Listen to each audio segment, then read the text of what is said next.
Você acompanha Jornal da Rede Alesp.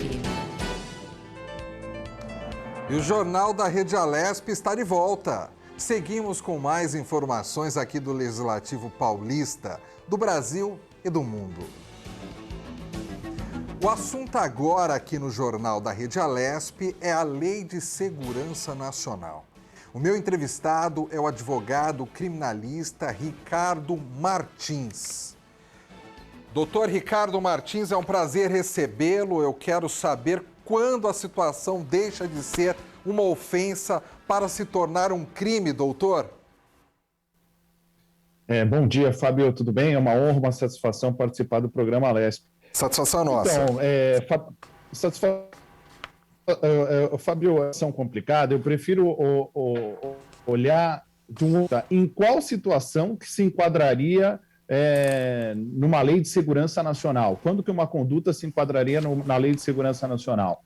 Né? A lei de segurança nacional, que é a lei 7170 de 1983, ela prevê o seguinte: ela define os crimes contra a segurança nacional, a ordem política e social, estabelece o seu processo de julgamento e dá outras providências. E aí no artigo 1º dessa lei, Fábio, ela fala o seguinte: esta lei prevê os crimes que lesam ou expõem a perigo a integridade territorial e a soberania nacional, o regime representativo e democrático, a federação e o Estado de Direito, a pessoa dos chefes dos poderes da União. Então, nessas hipóteses de ofensa a essas questões, é que se enquadraria no crime contra a segurança nacional. De resto, Fábio, se enquadraria num crime comum, se for o caso. Agora, doutor, toda vez que se fala nessa coisa de opinar, né, e saber se é um crime a opinião que a pessoa deu, ou se é liberdade de expressão, parece que tem uma linha muito tênue aí, né? Por que às vezes é liberdade de expressão, às vezes é ofensa? Como é que a gente sabe diferenciar, ou pelo menos deveria saber diferenciar isso? Então, Fabiano, no meu ponto de vista é o seguinte: primeira coisa que a gente tem que pautar aqui é o seguinte: essa lei de segurança nacional é uma lei criada em 1983, em pleno estado ditatorial. É uma lei que, no ponto de vista de muitos juristas, ela é uma lei, em vários aspectos, é uma lei inconstitucional. Seria uma lei que não teria sido recepcionada em sua integridade pela Constituição Federal de 1988. Mas ela está aí, ela está em vigor. Ela ainda não foi questionada, a sua constitucionalidade ainda não foi questionada perante o Supremo Tribunal Federal, o que eu acho que logo mais vai acontecer. Então fica realmente uma linha muito tênue entre uma crítica e a questão de configurar um crime. No meu ponto de vista, a Constituição Federal de 88, ela é muito clara, que todas as pessoas têm o direito à livre manifestação. Então, a pessoa tem o direito de se manifestar. Então, só vai ser configurado um crime numa hipótese de estar claramente prevista em lei. Agora, a questão é o seguinte: está prevista em lei, mas é uma lei que, no ponto de vista de alguns especialistas, é uma lei inconstitucional. Então, se nós levarmos em consideração a simples crítica, à luz da Constituição de 88, não seria considerado um crime, Fábio.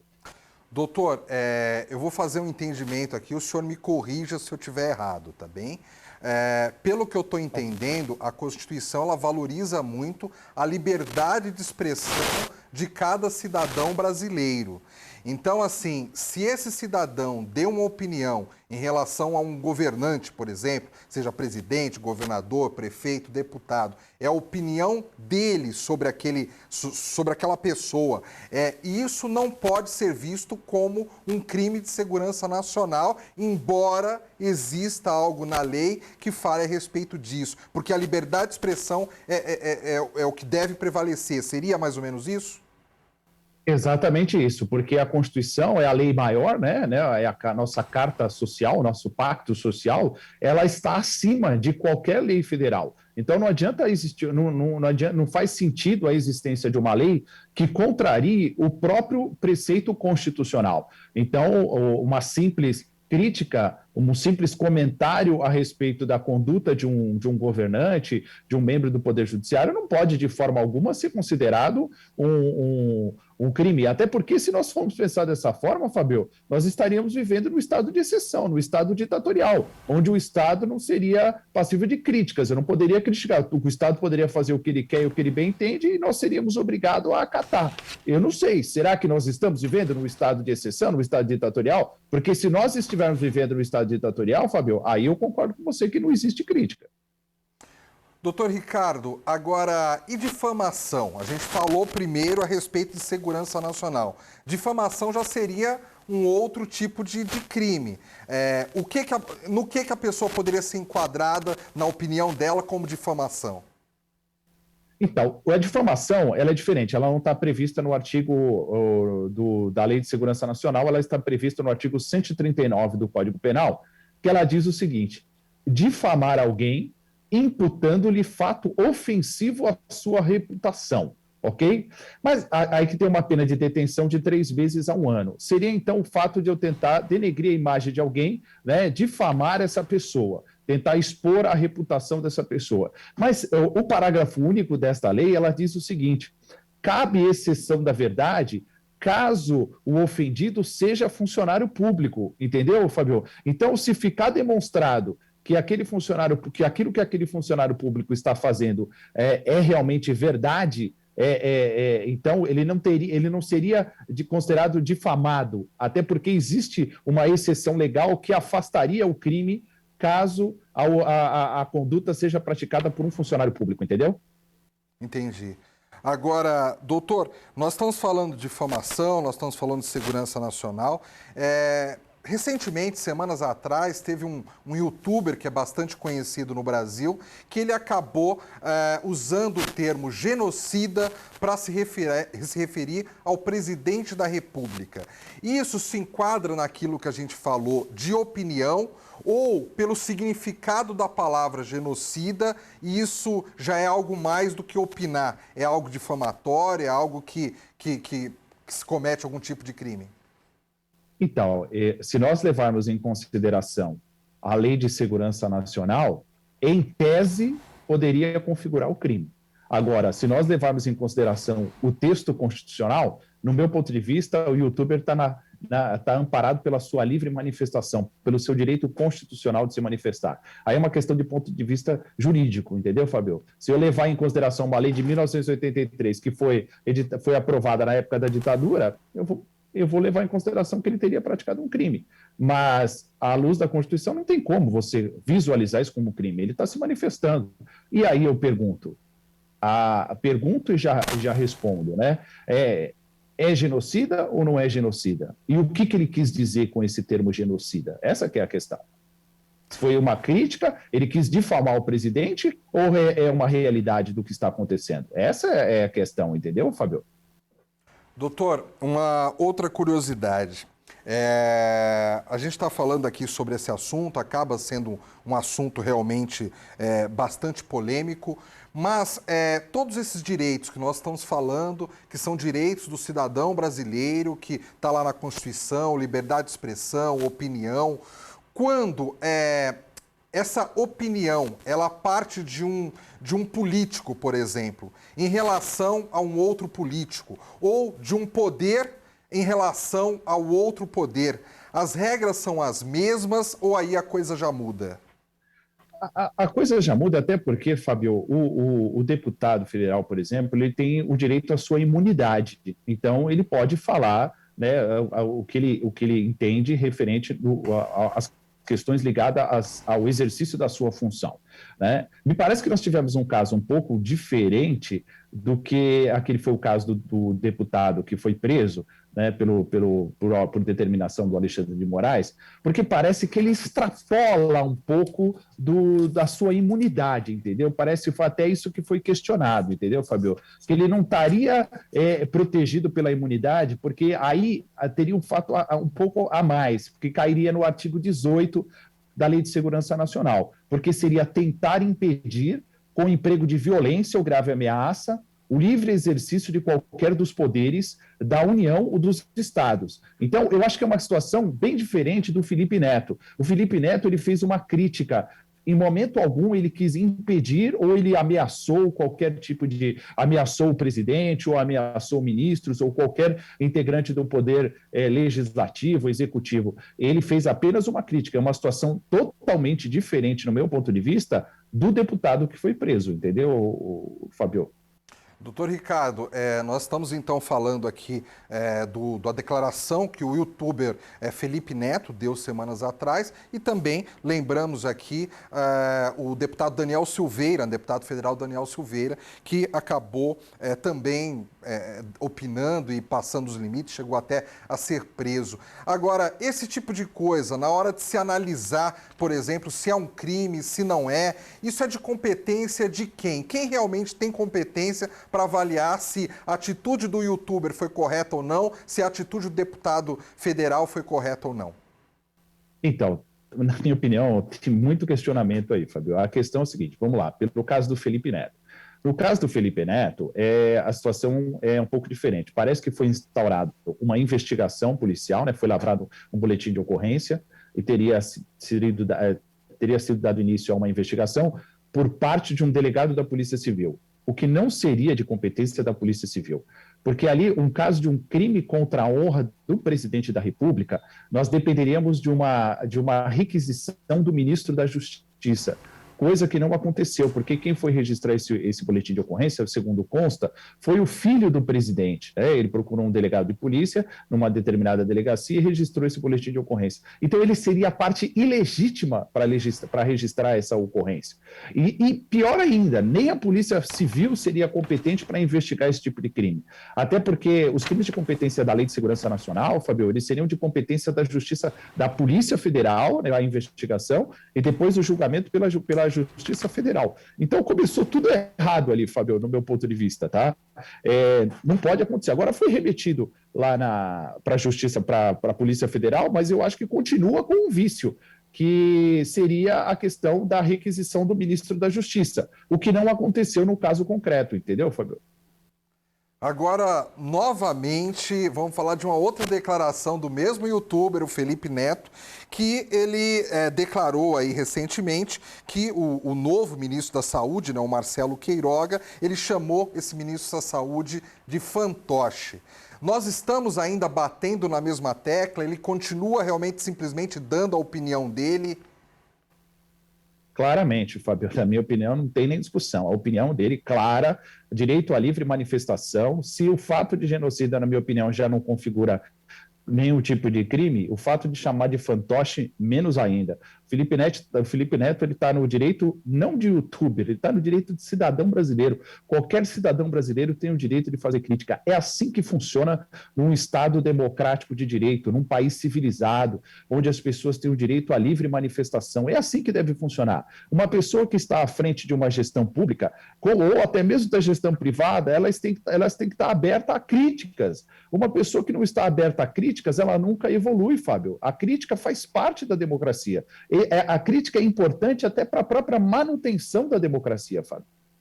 Então, doutor Ricardo, pelo que o senhor está falando, talvez nós vivamos no Brasil hoje um momento político onde a judicialização sobre os assuntos políticos, os assuntos do dia a dia, está virando algo recorrente.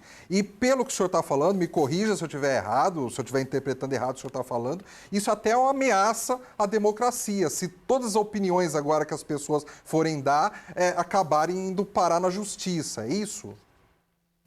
Exatamente, né? Tem um estudo aí que estava discutindo o quanto que a Lei de Segurança Nacional está sendo utilizada nos últimos tempos. Aumentou muito, né? Cresceu muito a utilização da Lei de Segurança Nacional, coisa que não acontecia antigamente, né? Você vê o próprio youtuber Felipe Neto, ele falou que na época que ele fazia as críticas ao ex-presidente Lula, ele nunca recebeu nenhum tipo de ameaça, nenhum tipo de coação, de processo judicial, nem nada. E agora, com o atual governo, ele passou a receber críticas.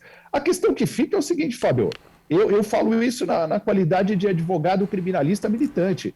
Será que nós já não estamos vivendo num estado ditatorial, num estado de exceção, em que o direito à livre manifestação já não está sendo restrito? É aí que fica a questão. Eu como advogado criminalista, eu já tenho a opinião clara que nós já estamos vivendo num estado de exceção, Fábio. Nós não podemos ter a liberdade de manifestação como nós tínhamos antigamente, não. Tá? As coisas mudaram muito e o Brasil ele está num estado muito delicado, muito perigoso, e eu acho que ele precisa tomar um rumo, ele precisa saber o que ele quer, se é viver num Estado democrático de direito ou viver num estado de exceção. Só que viver num estado de exceção, numa ditadura, tem seu preço, e esse preço não é barato, não. Perfeito. Então nós conversamos aqui com o doutor Ricardo Martins, ele que é advogado criminalista e que trouxe aqui esclarecimentos sobre um assunto que é tão interessante, sobre lei de segurança nacional, sobre liberdade de expressão, sobre assuntos que afetam a população no dia a dia. Muito obrigado, doutor Ricardo. Eu quero a disposição sempre. Assunto polêmico. E agora vamos a mais notícias.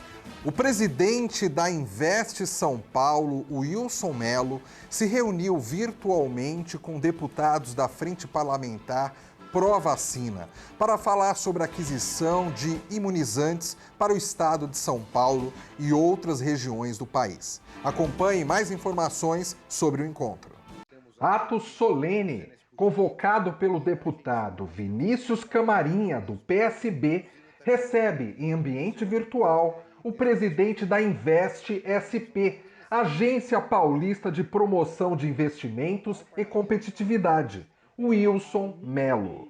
O deputado Camarinha, que preside a Frente Parlamentar Pró-Vacina dentro da Assembleia Legislativa de São Paulo, teve a companhia da deputada Carla Morando, do PSDB, e dos deputados Edmir Chedi, do DEM, e Murilo Félix, do Podemos. Juntos, os deputados ouviram esclarecimentos de Wilson Mello sobre a aquisição das vacinas no estado de São Paulo e também no Brasil. Essas 100 milhões de doses serão entregues, 46 milhões de doses serão entregues até 30 de abril e 54 milhões de doses serão entregues até o final de agosto. O compromisso original era até final de setembro.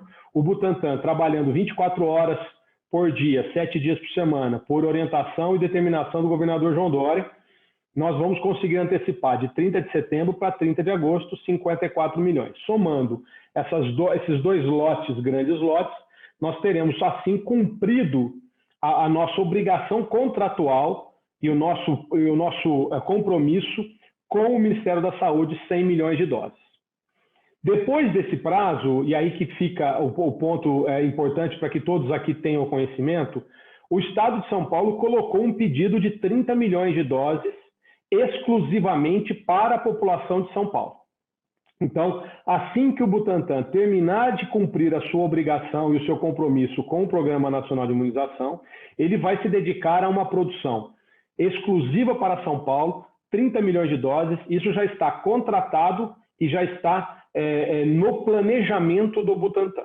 Nós vamos começar a receber essas 30 milhões de doses exclusivas para São Paulo a partir de setembro e devemos ter isso ao longo do ano, até o final do ano, recebendo todas essas doses. Então, o nosso compromisso aqui, deputados, é que se o governo federal não cumprir o seu papel, a sua obrigação, São Paulo fará isso e nós vamos coordenar não só compras para o Estado de São Paulo, como também para outros estados e para outros municípios do Brasil como um todo. O presidente da Invest SP enfatizou aos deputados que o Estado de São Paulo está pronto para assumir responsabilidades com assembleias legislativas, prefeituras e governos do país inteiro na compra de vacinas, se o governo federal não assumir as suas responsabilidades. E o Wilson Mello disse ainda que todas as fábricas de vacinas de Covid-19 espalhadas pelo mundo sabem disso. Porque tem uma fila de produção. Então, aquele primeiro que coloca o pedido, é da vida, todo mundo aqui sabe, né? Coloca o pedido, é produzido, a produção é feita para aquele pedido que entrou primeiro. Isso vale para uma lanchonete e vale para uma fábrica de vacina. Então, o que nós estamos perdendo aqui, deputados, é a nossa prioridade na fila de produção. Ainda não perdemos o quantitativo, mas corremos o risco de perder. O que São Paulo está fazendo aqui, deputados, é dizendo para essas farmacêuticas todas que nós não vamos perder o quantitativo do Brasil, que se o governo federal não fizer essa compra, São Paulo vai fazer e vai coordenar com os demais estados, com os demais municípios, com as assembleias, com os prefeitos, com os demais governadores. O presidente da Frente Parlamentar Pró-Vacina, deputado Vinícius Camarinha, encerrou o evento mostrando-se, junto com os demais deputados, bastante satisfeito com os esclarecimentos do presidente da Invest SP e colocou o Parlamento Paulista à disposição para ajudar no que for necessário. Nós temos então, presidente Wilson, quase uma hora de reunião muito produtiva, esclarecedora. Percebo aqui que a comissão ficou da mesma forma que eu, entusiasmada, satisfeita por essa nossa audiência. Eu repito, é uma audiência pública, é uma audiência transmitida, transparente, com conhecimento para toda a população de São Paulo, e nós continuaremos com a nossa agenda da Frente Parlamentar, trabalhando, ajudando vocês a encontrar novos caminhos, tanto aqui em São Paulo, no Brasil e no mundo, com bons parlamentares que nós temos no nosso Parlamento de São Paulo. Lei pune empresas de telemarketing que quebrarem cadastro de bloqueio de ligações. A legislação passa a vigorar com nova redação que permite que o cidadão faça um cadastro para não receber telefonemas ou mensagens de venda de produtos ou serviços. O deputado Jorge Caruso, do MDB, autor da proposta, comenta a criação desse projeto. Infelizmente, as empresas de cobrança passaram a abusar dos usuários de telefone, ligar sem hora, qualquer dia, enfim, procurando pessoas que geralmente não são aqueles detentores de linhas, porque os picaretas que não pagam as contas geralmente vendem os telefones. Essas pessoas que compram acabam ficando com esses números que acabam pagando um preço pesado aí. Então, é um projeto que visa justamente estender isso para proteger o consumidor. O deputado Jorge Wilson, xerife do consumidor, do Republicanos, também foi favorável ao projeto aprovado em sessão extraordinária da Assembleia Legislativa. Você imagine só você receber uma ligação no momento que você não espera, que você não quer receber, situação de telemarketing, você... quando não quer receber, você tem que ter o direito de você estar cadastrado e a empresa precisa respeitar. Empresas que descumprirem a medida vão sofrer multa e depois de 3 infrações terão o registro estadual cassado. A punição é válida apenas para estabelecimentos localizados no território paulista. Jornal da Rede Alesp. Medida que obriga escolas a ensinarem sobre proteção de animais é aprovada na Assembleia Legislativa de São Paulo. O projeto de lei agora precisa da sanção do governador João Dória para ser implantado. O objetivo do texto é o respeito ao meio ambiente, fauna, flora e a biodiversidade. A proposta visa incluir no plano curricular de escolas da rede estadual de ensino disciplinas de proteção e direitos dos animais. O autor da iniciativa, deputado delegado Bruno Lima, do PSL, fala sobre a necessidade de educar as crianças sobre a causa. E nada melhor que criar uma cultura de combate a esse tipo de crime no estado de São Paulo e no país, educando as nossas crianças. É só dessa forma que a gente vai conseguir alcançar um resultado positivo para a causa animal a médio e longo prazo. Já a deputada Mônica, da Mandata Ativista, do PSOL, analisa a situação por outro contexto. Os animais sempre estão esquecidos, mas é importante, veja bem, agora a gente está vivendo uma crise zoonótica, você sabe o que é isso? A gente está vivendo uma crise de contato com um novo tipo de vírus que estava num animal com quem a gente não tinha contato antes e passou a ter. Isso é importante para a vida de todos nós. Esse é o coronavírus. Os animais sofrem maus tratos, os animais se reproduzem e provocam doenças, os animais sofrem, os animais estão cotidianamente no prato das pessoas e fazem parte da nossa vida e formação. Por isso, esse conhecimento eu também acho essencial. A medida, se sancionada, passará a vigorar no próximo ano letivo. Jornal da Rede Alesp. Realizado em ambiente virtual, um ato solene sobre fraternidade e diálogo, compromisso e amor. Um reforço das diretrizes da campanha da Fraternidade 2021, que também trata da polarização da sociedade. Os detalhes na reportagem de Carolina Franca. Em evento promovido em ambiente virtual pela Assembleia Legislativa de São Paulo, deputados estaduais e líderes religiosos enfatizaram o papel do diálogo para a união entre as pessoas. O ato solene foi proposto pelo deputado Paulo Fiorilo, do PT. Para o parlamentar, a campanha acontece em um momento desafiador. Temos enfrentado o maior desafio de nossas vidas, que é a pandemia de Covid-19, uma pandemia que já nos tirou mais de 265 mil vidas no Brasil. A campanha da fraternidade é também uma campanha pela vida, pelo direito à dignidade humana, pela solidariedade, pela vacina, um direito universal, gratuito para todos e todas.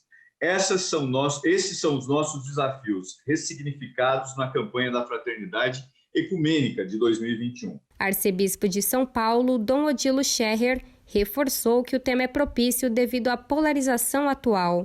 Primeiramente, nós vivemos um tempo de muita polarização, de sociedade dividida, de uma cultura, eu diria que está doentia, está com um vírus muito perigoso, né?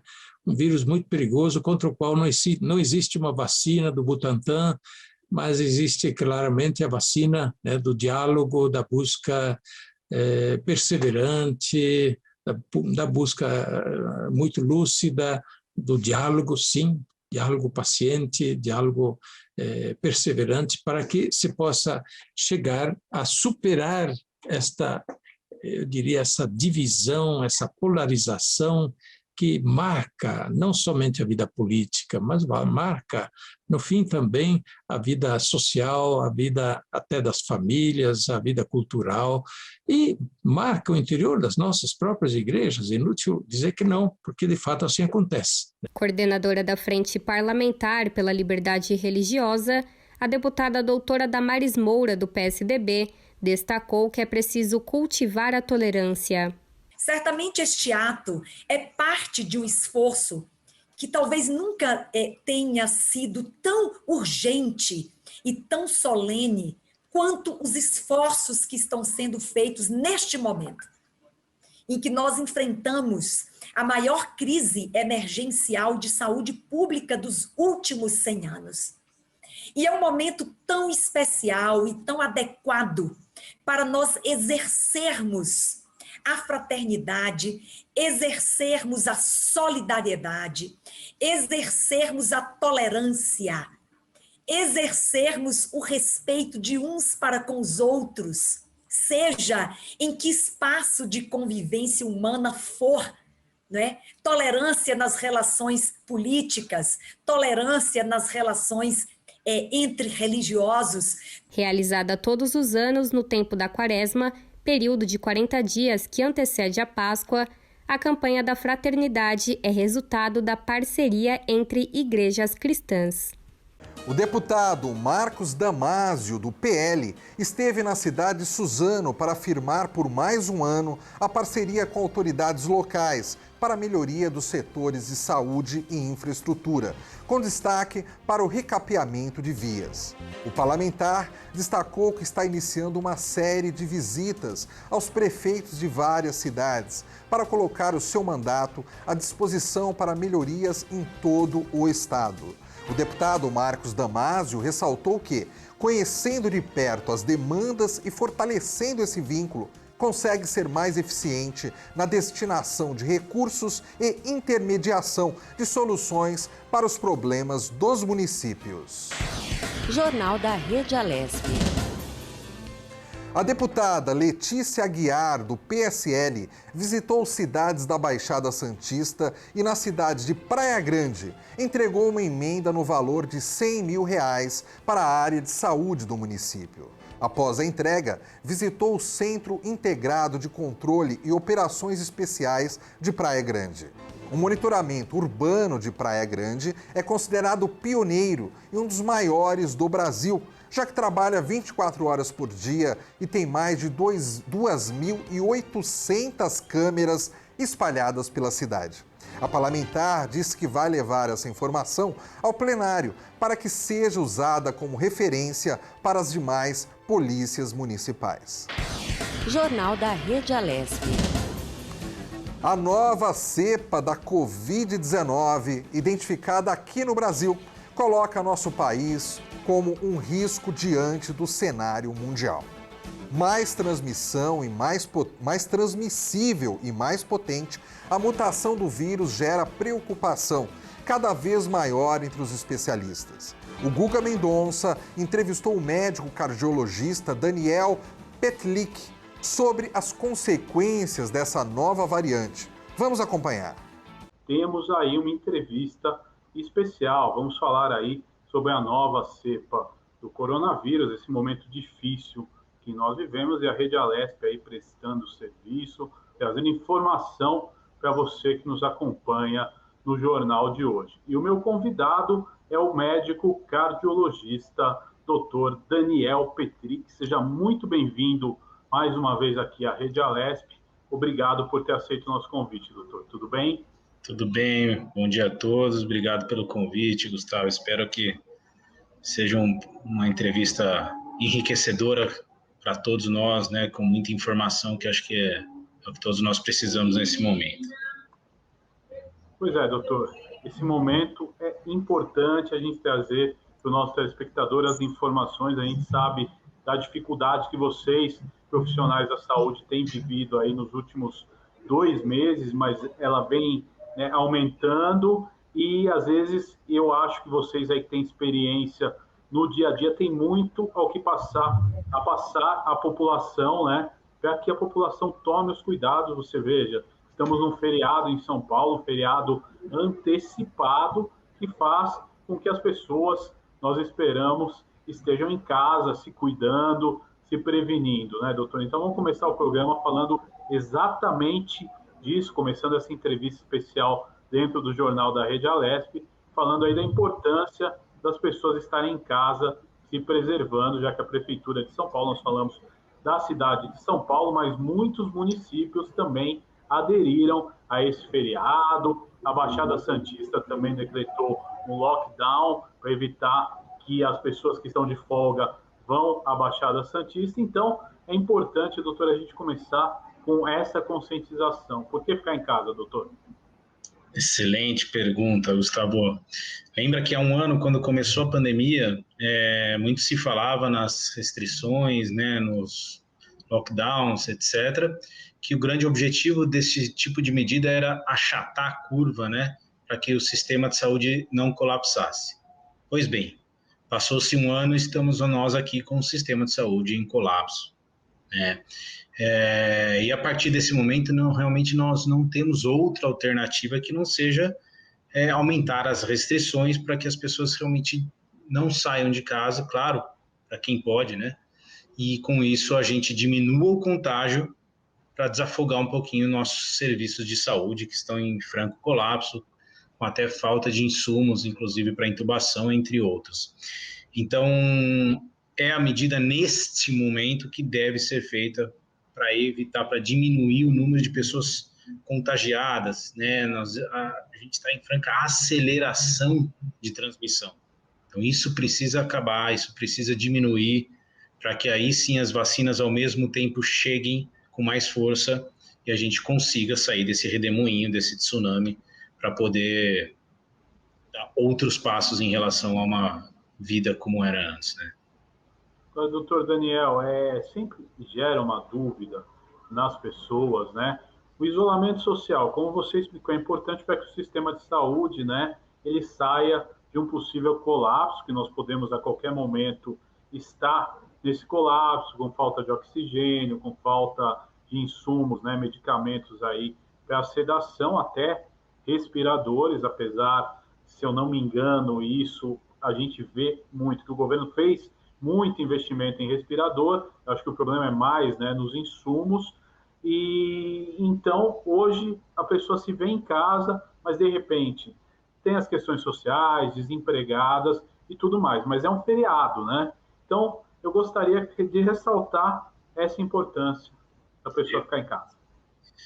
Eu achei essa medida muito acertada. Eu realmente acredito que esse feriado, ou esses feriados que foram antecipados, serão absolutamente de suma importância para a gente conseguir diminuir essa aceleração da transmissão. Eu não tenho a menor dúvida. Veja que em pandemia, as pessoas buscam sempre uma resposta muito simplista. Lockdown funciona, esse medicamento funciona. Não é assim que a gente tem que analisar. É o momento que se analisa. É óbvio que você fazer lockdown ou medidas restritivas no momento onde a aceleração não é tanta, onde tem leitos de UTI de forma confortável, é uma coisa. Nesse momento, onde realmente nós estamos em colapso do sistema de saúde, né, já existem diversos locais onde não tem vagas de UTI, já começa a faltar oxigênio em alguns locais. Então, nesse momento, nós não temos outra opção que não seja diminuir a circulação de pessoas.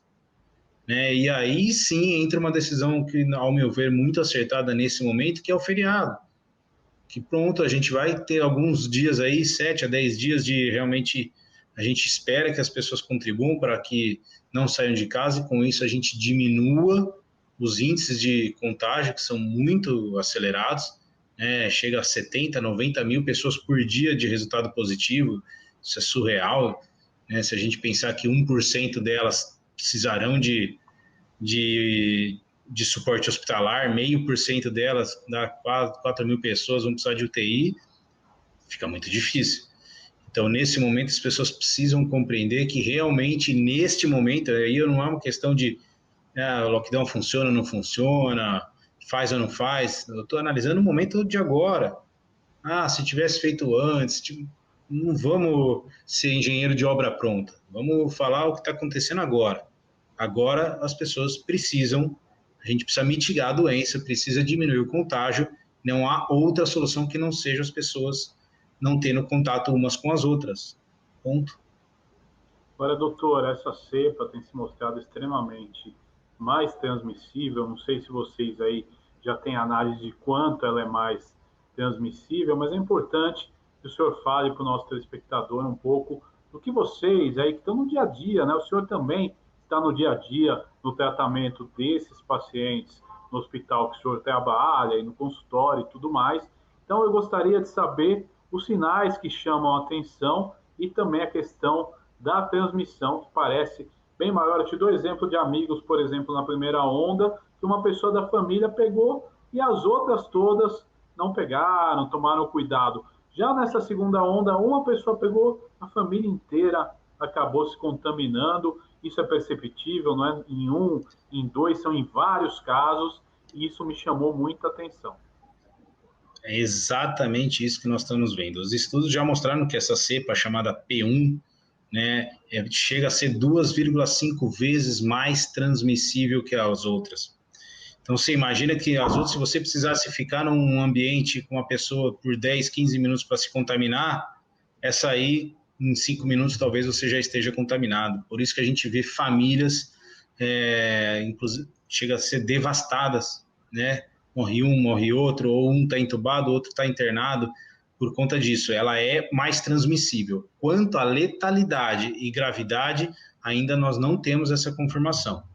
O que acontece? Por ser mais transmissível, mais pessoas estão doentes. Se mais pessoas estão doentes, mais pessoas ficarão graves e mais pessoas irão morrer. Então, é isso que acontece até o momento, a gente não consegue estimar se ela é mais grave. A gente tem visto pessoas cada vez mais jovens precisando de suporte hospitalar, isso é muito claro. Talvez porque os jovens se expuseram mais, né, e aí ficaram mais infectados, e aí a doença avançou. Mas é nítido que parece ser uma doença totalmente diferente do que a gente via um ano atrás. Né? O perfil de pacientes internados são pacientes mais jovens, né? Vamos dizer que entre 40 e 60 anos é a grande maioria, e são pacientes que estão precisando de suporte hospitalar, ficando 10 dias internado. Né? Então, Isso que dificulta muito a vazão hospitalar e a melhora do sistema de saúde. Mas, doutor, outra coisa que me chama a atenção, e aí eu quero a visão da medicina, um paciente mais novo, óbvio, ele é mais resistente, ele tem menos propensão a ter comorbidades, né? Ou seja, ele é muito mais forte. Qual que é a lógica da minha pergunta? Eles vão ficar muito mais dias ocupando uma UTI, provavelmente até vão sair recuperados e tudo mais. Porém, a UTI fica ocupada aí por 10, 15, 20 dias. Eu vou lembrar de um dado, acho que numa conversa com o senhor ou com outro colega, ele me lembrou disso. Um paciente, por exemplo, que tem um problema cardíaco, uma cirurgia, de repente fica 3, 4, 5 dias numa UTI, já tem alta e vai para o quarto e logo sai do hospital. E isso não acontece com a Covid, né, doutor? Excelente observação, é exatamente isso. Desde a primeira onda lá no começo, a gente já identificou que a Covid são pacientes que demandam muita assistência hospitalar, são pacientes de longa internação. E aí sim, pacientes jovens internados, né, se vão para uma ventilação mecânica, né, se são intubados, eles têm maior resistência, maior reserva para poder suportar, e aí sim demanda até mais tempo, mas a doença por si só, o Covid por si só já exige muito de assistência hospitalar, são pacientes que ficam 15, 20 dias internados, dificilmente fica menos do que uma semana. Isso a gente não vê em outras doenças. É alguém que tem uma pneumonia bacteriana e precisa de internação, vai internar 2, 3 dias, tomou antibiótico, começou a melhorar, termina o antibiótico em casa, né? O cara vai fazer uma cirurgia cardíaca eletiva, às vezes é nem uma semana internado. Então, assim, realmente é complicado. Agora eu lhe pergunto, doutor, uma coisa que vem gerando também uma dúvida muito grande, é interessante a gente esclarecer o nosso espectador. No início da pandemia, você testava positivo, estava em isolamento aí de 14 dias, aí muitos médicos, conhecendo um pouco a doença, depois de alguns meses, diminuíram esse isolamento para 10 dias em média, e pelo que eu percebo, essa cepa nova, essa fase que nós estamos vivendo, né, a carga viral ela é muito maior. E aí eu lhe pergunto, que vem um alerta até para a saúde. A pessoa fica mais tempo transmissível? Será que tem que ser revisto esse período de 14 dias ou esse período de 14 dias é seguro ainda, doutor? Não, esse período ainda é seguro para os casos leves, tá? Se o paciente interna, precisa de qualquer suporte de oxigênio, são 20 dias de isolamento, e aqueles assintomáticos, 10 dias. Eu tendo a deixar no mínimo, assim, 14 dias para os meus pacientes. Não parece que ela tenha mudado essa característica de transmissibilidade após esse período. O que é importante é, para sair do isolamento, a pessoa tem que estar assintomática. Não pode estar tossindo, não pode ter tido febre. Então, se ela está lá com Covid, no 13º dia teve febre, não adianta, no 14º dia ela ainda transmite. Então, é 14 dias, tendo que estar 3 dias assintomática. Esse é um detalhe importante. Tá? Então, chegou no 14º dia, é muito difícil que ela esteja ainda num grau de transmissão da doença. Perfeito. Desde que ela não tenha sido hospitalizada, desde que ela não tenha desenvolvido um sintoma mais grave mesmo. Perfeito. Nesse momento tão difícil, muitas pessoas, e eu acho que vai ser que a tendência é essa, a partir de agora, muitas pessoas vão acompanhar em casa com seu médico até enquanto for possível, né, doutor? Como o senhor vê isso? Eu sempre, olha, isso é uma percepção que eu tive no começo da pandemia, quando até hoje ainda se discute questão, tratamento precoce, etc. Eu sempre disse que o que manda sucesso no tratamento desse vírus é o acolhimento precoce, é o acompanhamento precoce. Se todos puderem ter um médico te assistindo desde o começo dos sintomas, não existe forma melhor de você vencer o vírus. Claro, cabe ao médico que está te cuidando ter autonomia de prescrever o que ele quiser, uma autonomia do médico, o problema é do paciente confia no seu médico. Paciente, né? Ponto, isso não se discute. Agora, tem que estar assistindo, seja o que for dar ou o que não for dar, esteja do lado do seu paciente para que no momento mais oportuno e necessário encaminhar para um serviço médico hospitalar para uma internação cada vez mais precoce. Agora, doutor, outra situação que acho que mudou um pouquinho é a questão das máscaras, né? Muitas vezes a pessoa diz que o melhor, e isso o diretor do centro de contingência, o doutor Paulo Menezes, disse outro dia numa coletiva, e eu achei muito interessante, que ele falou: o melhor lockdown é a máscara, porque a partir do momento que você faz o bom uso da máscara, você está em lockdown, porque você está protegendo, né, as suas vias aí de entrada do vírus. Porém, ficou também, através de estudos, provado que temos que ter mais cuidado em relação às máscaras com essa nova cepa, né? Principalmente a máscara N95 e aquela máscara PFF2. Eu gostaria que o senhor falasse um pouquinho sobre isso e se já tem aí uma ideia da segurança, né, de 2 indivíduos com essas máscaras, né? Quanto tempo seriam resistentes à transmissão do vírus? Não pega de jeito nenhum, Gustavo. Veja, a máscara é absolutamente fundamental. Se a gente está falando de uma doença que requer 2 pessoas para houver transmissão, e a transmissão é através de via aérea, de gotículas, né, eventualmente aerosóis, a máscara é uma barreira fundamental. E não pode haver discussão nisso. É indiscutível. E quanto melhor a máscara, maior a proteção. Ou seja, uma máscara N95 ou PFF2 que nós médicos utilizamos quando entra numa UTI com pacientes exalando Covid e a gente não pega. Então, se 2 pessoas estiverem conversando com essa máscara, não pega, pode esquecer. Absolutamente protegido, não tem conversa. Claro que às vezes é inviável, até por preço, para não faltar para os profissionais, você recomendar para a população. Uma análise da população brasileira, a população hoje passa por grandes dificuldades, né? E com são certeza. Máscaras que são mais caras, né? E aí eu gostaria de saber, né, dentro disso, o plano B seria o uso de 2 máscaras. Como é que o senhor aconselha? A gente orienta a máscara cirúrgica por baixo e a de pano por cima, né? Essa é a recomendação, principalmente após essa cepa nova. É um ponto que eu acho que eu poderia ter se investido muito, ao invés de se investir talvez em algumas medicações, ter investido em máscaras de qualidade para a população. Para mim isso teria feito diferença enorme e ainda pode fazer.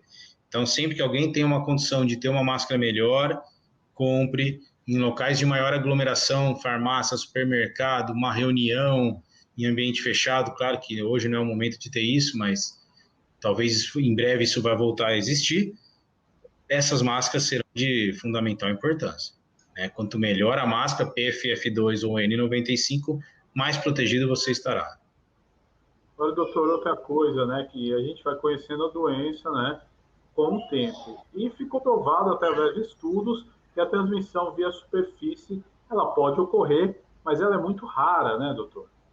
Exato.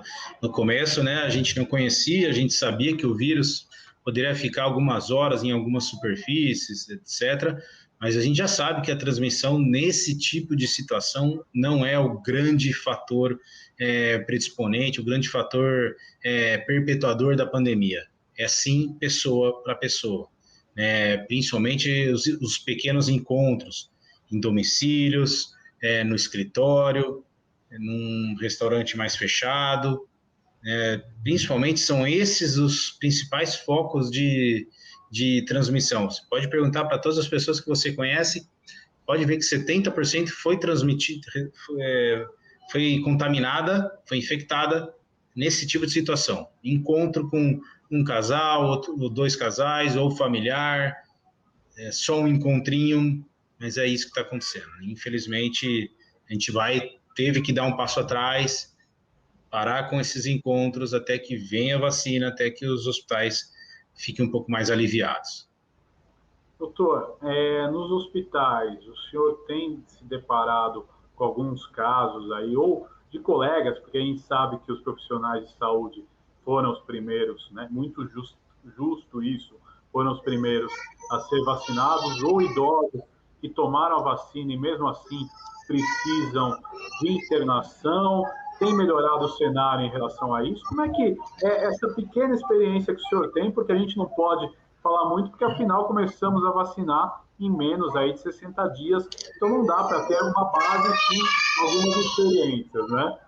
Perfeito. Acho que a partir de agora que a gente vai começar a observar o efeito das vacinas.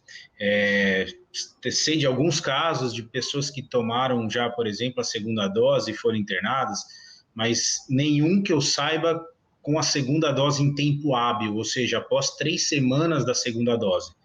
Então, são pessoas que contaminaram entre a primeira e a segunda, ou 10, 13 dias após a segunda dose. Isso para a Coronavac. Para quem tomou Oxford, eu sei de casos onde se infectaram e foram super bem, né? Tiveram sintomas leves, porque mesmo com uma dose de Oxford, a gente já tem uma boa proteção. Então, acho que a partir desse momento, vai começar a clarear bem a eficácia da vacina, principalmente a Coronavac, que foram 2 doses, e aí já deu 3 semanas, pelo menos, para a grande maioria dos profissionais de saúde que tomaram a segunda dose. Agora vem uma mensagem interessante, né? O senhor falou sobre isso, né? É importante a gente deixar aqui uma mensagem para a população, principalmente a população mais idosa. Você tomou vacina, não é o passaporte para você sair para o mundo, né? Que você pode sim se contaminar, né? Às vezes o profissional de saúde ele não tem opção, porque ele está lá na linha de frente e tudo mais. Então, doutor, eu quero que o senhor repita o resguardo que a pessoa, principalmente a pessoa idosa, né, que são o alvo das campanhas de vacinação no momento, elas devem tomar a partir do momento que tomar a primeira dose da vacina Coronavac ou da vacina de Oxford, que são as 2 vacinas que nós temos disponíveis no Brasil. Lembrando que, por exemplo, a Coronavac ela tem um tempo menor para a segunda dose. A vacina de Oxford são cerca aí de 3 meses, né, doutor? Então, eu gostaria que o senhor abordasse sobre isso. Excelente observação. Infelizmente, nós não temos aqui disponíveis as vacinas neutralizantes, né, as vacinas de RNA, como a da Pfizer e da Moderna, que realmente tem uma proteção muito maior. Com as vacinas que nós temos em mãos, com um pequeno percentual ainda de pessoas vacinadas, vai ainda levar um tempo para a gente poder melhorar, poder sair com maior tranquilidade após a vacina. Então, vocês que receberam a vacina agora, lembrem-se que o outro ao seu lado ainda provavelmente não foi vacinado. O vírus ainda circula, que a proteção demora para você ter algum grau de imunidade, né? Ou seja, 3 semanas após a segunda dose de Coronavac, que você começa a ter uma resposta imune. E é uma resposta imune provavelmente parcial, provavelmente porque a gente ainda está observando o que vai acontecer. Então, veja, se você tomar a vacina no dia 1º, a primeira dose, você vai tomar a segunda dose em 3 semanas, em média. E depois de 3 semanas você começa, então praticamente são 2 meses após a primeira dose, para você começar a ter um grau de imunidade, sabendo que é uma imunidade parcial, né? Que o objetivo dessas vacinas que nós temos hoje aqui não é não pegar o vírus, é não morrer do vírus, é não precisar de uma terapia intensiva. Então, não afrouxem as medidas de distanciamento, de higiene e de máscaras. De forma alguma, não afrouxem essas medidas, mesmo vacinados. Não é o momento. Doutor, interessante a gente deixar essa mensagem para o nosso telespectador. Agora, indo para a parte cardíaca, que é a sua especialidade, né? E aí eu peço uma análise de todo o ano do que o senhor sentiu em relação a complicações cardíacas, em relação à Covid-19, e depois a gente entra nessa nova cepa, se nós estamos tendo mais complicações cardíacas ou elas se mantiveram da mesma forma. Mas eu quero que o senhor fale um pouco para o nosso telespectador quais os problemas cardíacos que a Covid-19 pode levar e como eles se apresentam. Veja, todos os vírus gostam ou têm um tropismo que a gente chama pelo músculo cardíaco, pelo sistema cardiovascular. Isso não é diferente com o Covid, talvez ele goste um pouco mais que os outros. A gente sabe que o COVID pode ter uma interferência no coração, no sistema cardiovascular de diversas maneiras.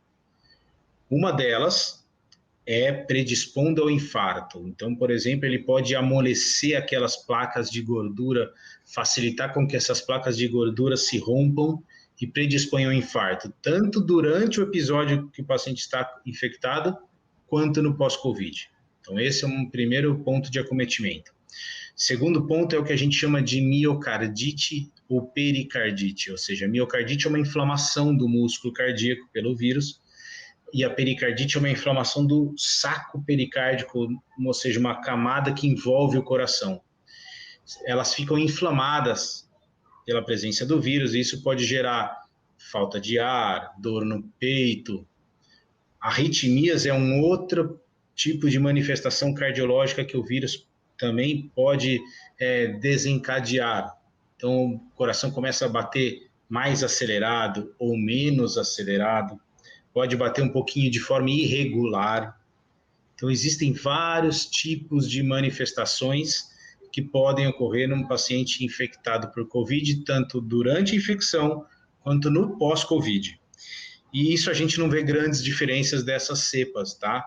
É claro que um paciente que demanda um período maior internado, que a gente está vendo nessa cepa nova, tem maior chance de ter acometimentos cardiovasculares. Então, é por esse propósito que pode acontecer, não pela cepa em si.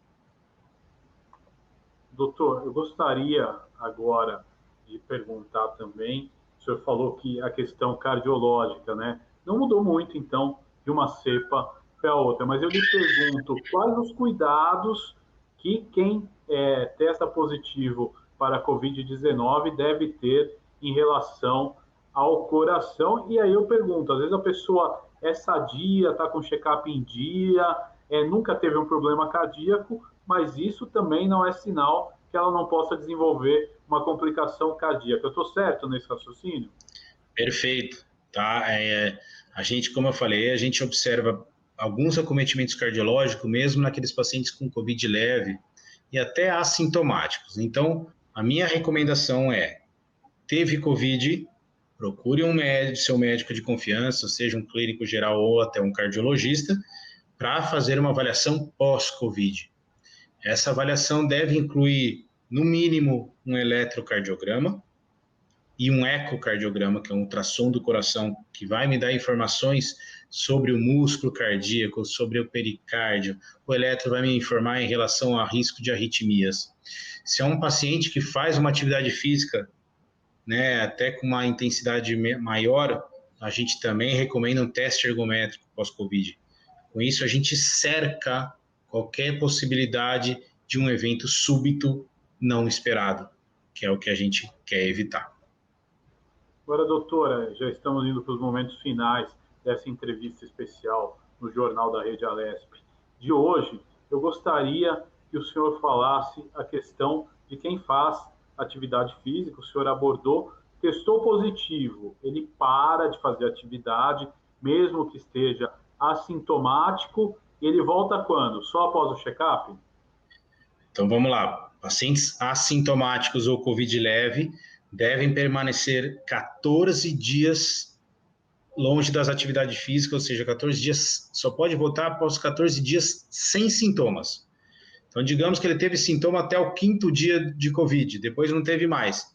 A partir desse 5º dia, ele tem que contar 14 para só aí poder voltar às atividades físicas, de preferência após uma avaliação cardiológica. Então, não deve fazer atividade física 14 dias após.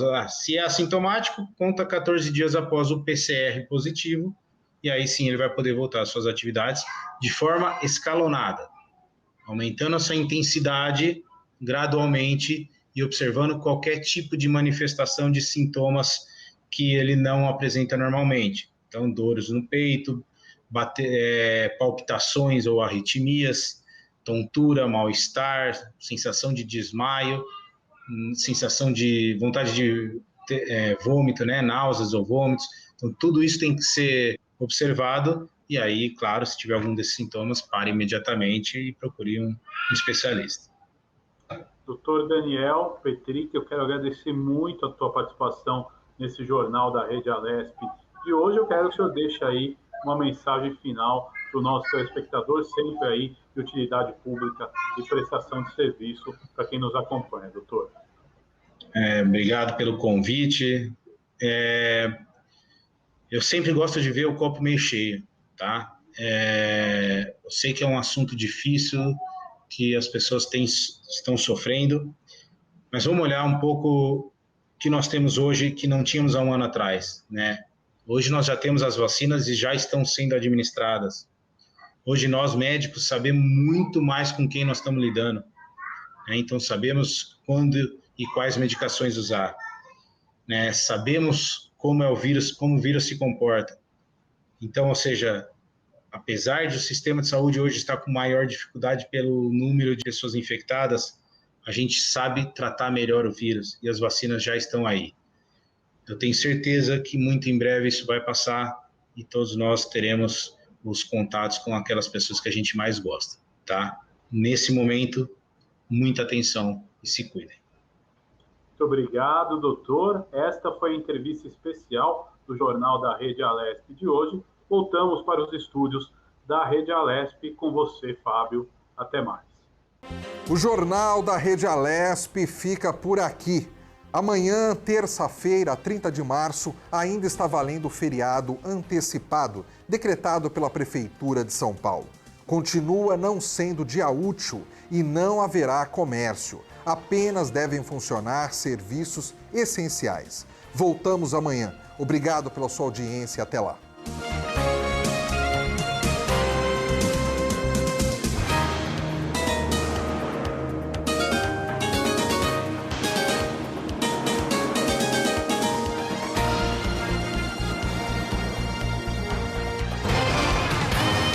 Você acompanhou o Jornal da Rede Alesp.